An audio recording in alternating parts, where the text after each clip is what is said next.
pas de répit pour les troupes de Renaissance, alors qu'une partie de Français savourent ces dernières semaines les nombreux jours fériés inscrits sur le calendrier. Le gouvernement de Gabriel Attal ne profitera pas de cette ascension du 9 mai pour lever le pied.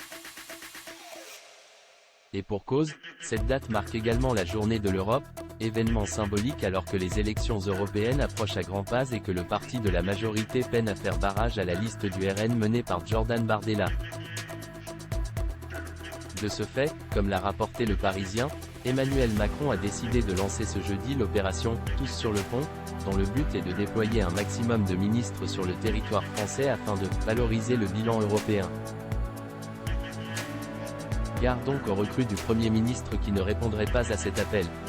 Le président nous a clairement dit que les planqués ne sauveraient pas leur peau, a ainsi assuré à nos confrères un « ministre de premier plan ». Et d'ajouter, on sait tous qu'on est sur un contrat à durée déterminée, mais on ne connaît pas le terme. Selon les dires d'un des interlocuteurs fréquents du président de la République à Politico, en avril dernier, ce dernier serait d'ailleurs passablement agacé par l'ensemble de sa majorité. Et de souligner, Macron trouve tout le monde nul. Gabriel Attal se mouille pour Emmanuel Macron. Les ministres du gouvernement de Gabriel Attal ne sont pas les seuls à devoir faire leurs preuves durant ces élections européennes.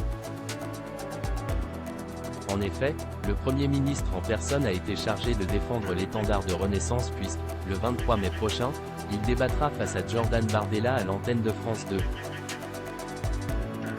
Une rencontre pourtant voulue par Emmanuel Macron, comme il l'avait confié dans une interview accordée à la Tribune du dimanche. Je souhaite qu'il s'engage au maximum dans la campagne en faisant des débats, des meetings, en allant sur le terrain. C'est ce que je lui ai demandé, comme aussi à l'ensemble du gouvernement.